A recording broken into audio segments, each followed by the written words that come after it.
Hi, everyone. I'm Flora Pastorero. And I'm Carrie Perry, and we are Chick2Chick.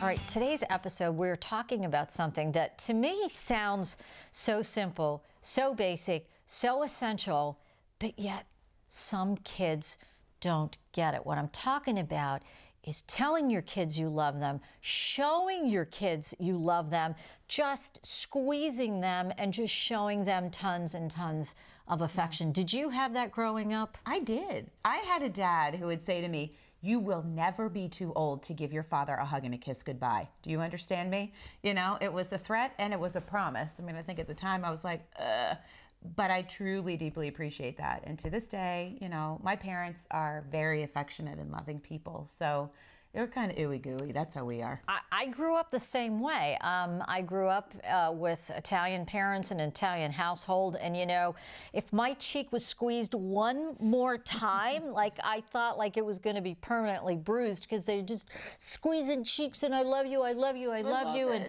you know, hugs and kisses and the aunts and the grandmothers and everybody coming in. So I think when you grow up with something, this is your point of reference. So you think if this is the way you were raised, that of course everybody was raised like that. Yeah. But what's astonishing to me is how many adults that I encounter and how many adult friends of mine who tell me that their parents never told them that they love them. And I'm like, I don't get it. What? Yeah. Are you serious? You know, I know that my mother had a good relationship with her parents. I think she was closer to her father. My grandmother was not an affectionate woman. We used to joke, and I called my grandmother Tassie. Don't ask me how I arrived at that name. But we used to joke and go, "Give me a Tassie hug." Okay, imagine your hands down at your side and you just kind of lean in a little bit, you know, kind of go Real like that. cold. Real cold. It was, we joked, "Oh, let's give a Tassie hug." I knew she loved me, but I don't remember that. And my mom, instead of carrying on that, of not being, you know, mushy gushy lovey with me, you know, she did, in fact, she did decide to sort of break the cycle of which it. is good. Yeah, she because did. sometimes if you're raised that way, you think then that's the way you're supposed to treat your own children. Absolutely. But you know, your mom recognized it and she broke the cycle. Yeah. I didn't get to see my grandmother that much because she lived in Italy. But boy, oh boy, oh boy, when she did see me, like she'd give me these big bear hugs. I'm like, Nunny, I can't breathe. I can't breathe. Aww. Like, yeah, she just loved me up as much as she could because I didn't get a chance to see her that often. My grandfather as well. So again, this is what my point of reference is and what your point of reference is. And so you think that everybody is just flooded with love, but in fact, that is not the case. And I'm meeting so many adults, again, who were starved of that affection, and it's really had an impact on them.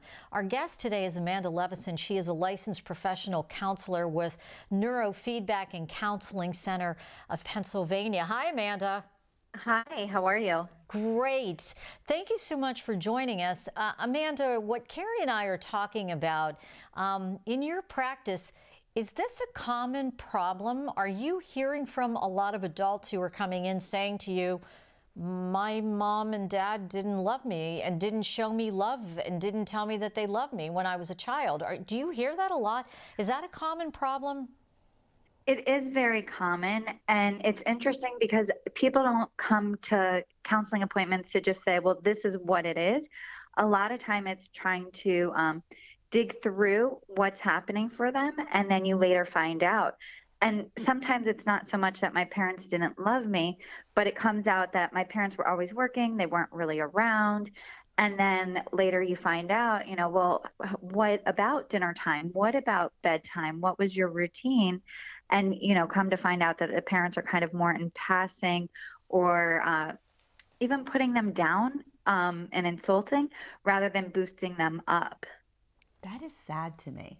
I mean, that is so sad to me because I think about who I am based on the nurturing that I've received. And I think now as an adult, I'd much rather be the kind that was like, oh, my parents were always loving on me versus that. And I mean, do you think, Amanda, that this is one of the things that truly defines how a person grows? Like, is there a time in their life, like in their early teens, when this would have been a monumental thing to know and really appreciate your parents loved you, but because it didn't happen, it's sort of like their growth has stunted as people? Is that something you're finding?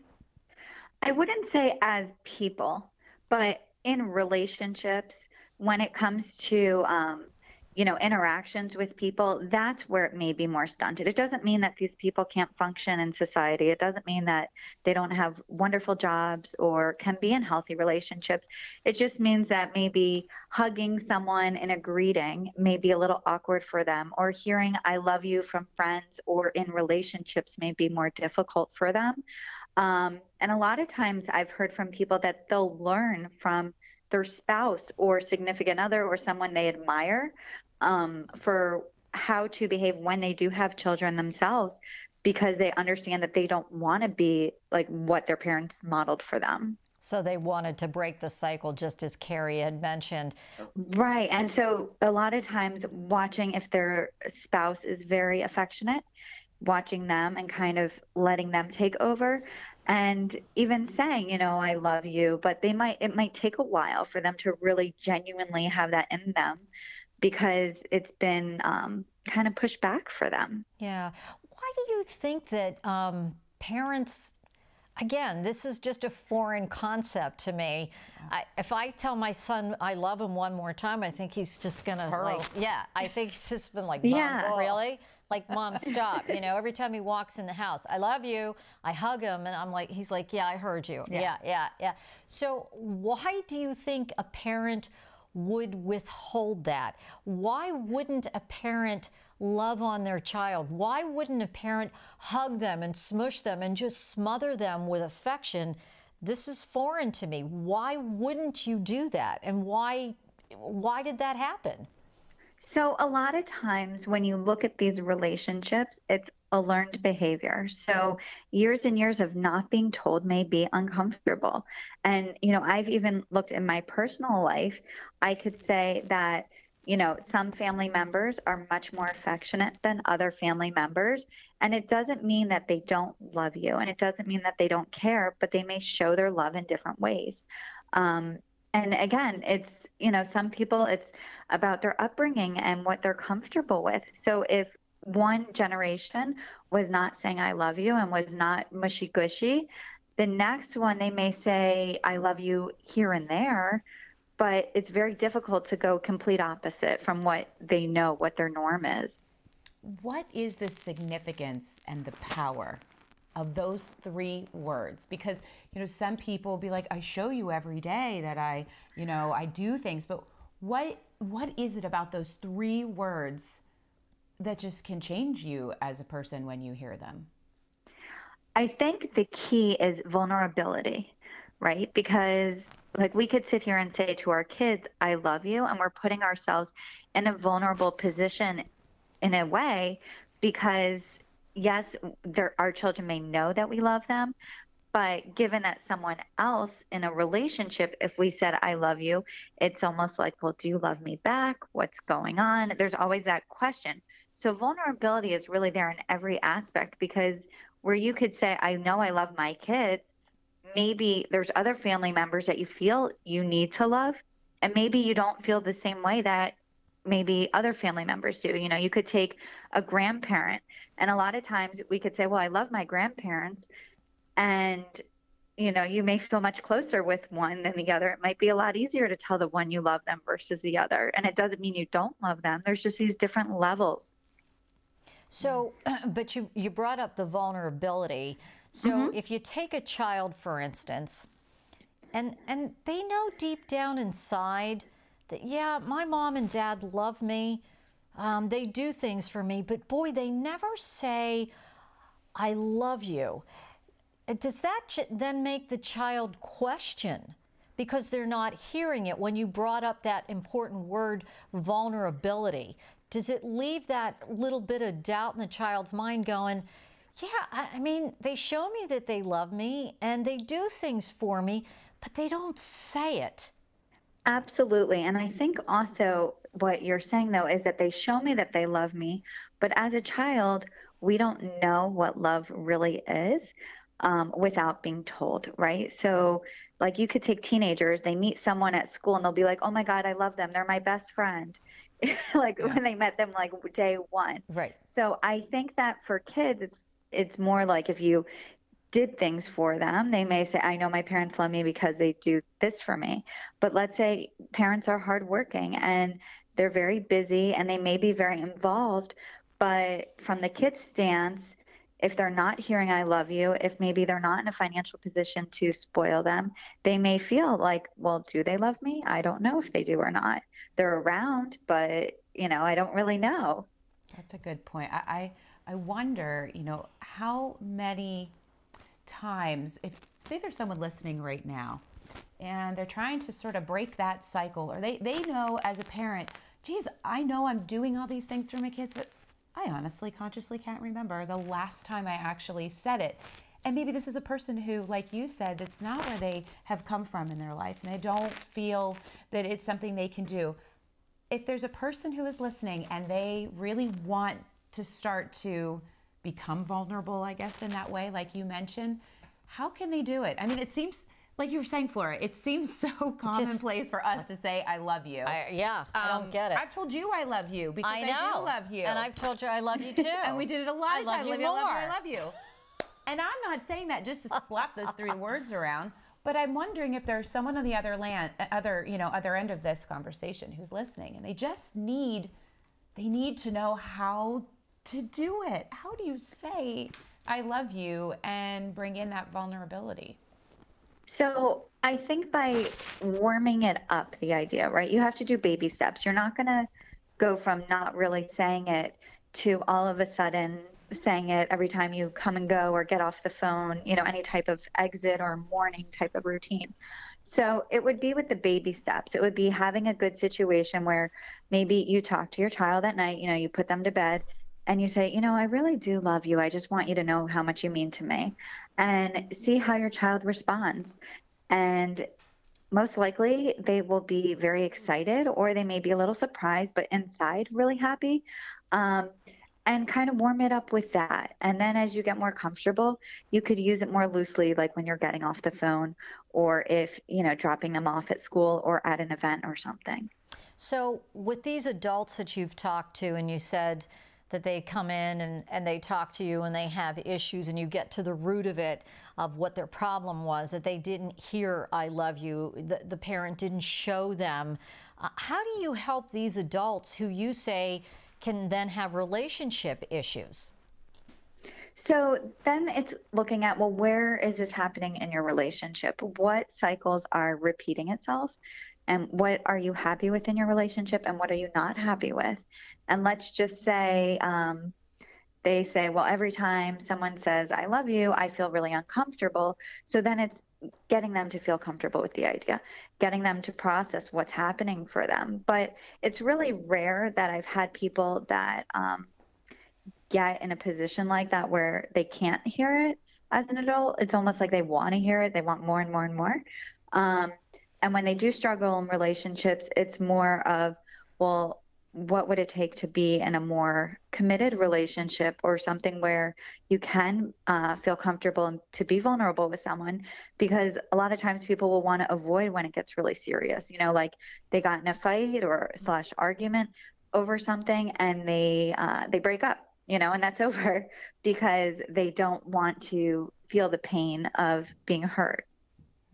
I've actually talked to a couple of adults who said they just can't go there. That like they might be in a relationship, but they can't get to that serious part because they never heard those words from their parent. That just makes me sad. I know. And I know there's some people who they have the wherewithal to recognize it, and they want to do better, and they want to be better, and so they'll talk, to someone about it. And that's my But, hope I for think people. it's different with everything when it comes to relationships, because I have a girlfriend of mine who is happily married and has children, and her husband is like a wonderful husband from what she tells me. And prior to them getting engaged, he never said, I love you. And she was telling me that, I'm debating about breaking up with him because I want to move forward. I'm at that point in my life. And he won't tell me he loves me, but I think he loves me. And literally about a week later, he proposed and he said he loved her. And, he was raised in a loving household with parents who are very affectionate. I was actually very good friends with his sister, so I know that it was a loving household. But he never told a girlfriend before. So it was really hard for him to get to that place. So it's not always just because you're brought up a certain way. It's that he wanted to make sure he saved it for the person he wanted the rest of his life with. That's different. It is. I think that's different, and that's sweet, and that's beautiful. But that's a completely different. But she still went a long time without the I love you. Yeah. I would have bolted. I'd have been like, bye. I'm sorry. Do you have something I like to say? you. I like you a lot. Wow. Good for her that she stuck with it. Yeah. That's a tough one, because when you're in a relationship and you're putting so much time and effort into it, and committing and whatnot, and if you think the other person doesn't love you, well, going back to that whole vulnerability part, if you're the person who is being vulnerable and you're with someone who just can't be and can't get there, that just leads to a lot of, animosity and anger. Right. So bringing that back in, if someone is raised a certain way, so yes, these people who were not told that their parents love them, they can function in society. They could have a normal life. They could have normal friendships and relationships to a certain degree. But that's when it also comes to what happens when these hiccups come up for them. And how do they deal with it? Exactly. It's all good stuff. Amanda, thanks so much for being with us today.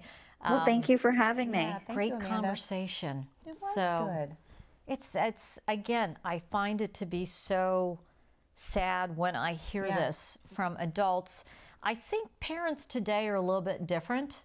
I think so too. People are allowed to express how they really feel. Kids feel more comfortable telling their parents how they really feel about things. I think we're in a more expressive space of time right now. Sometimes my son tells me things I don't want to hear. It's like, okay, I did not need to hear that. But the good thing is I do think that parents today have changed.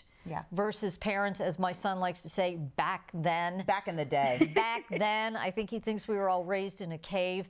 That I do think that they do show more affection. They say, I love you more often, and it's all for the child's benefit. Yeah. Well, that's who it always should be for. Yeah. Very beneficial. Exactly. All right. That's good stuff. So, as always, we'd love to hear from you. Do you have any thoughts, any ideas, any comments, any feedbacks? Do you want to tell us I love you? Did you love us? Yeah. Because we love you.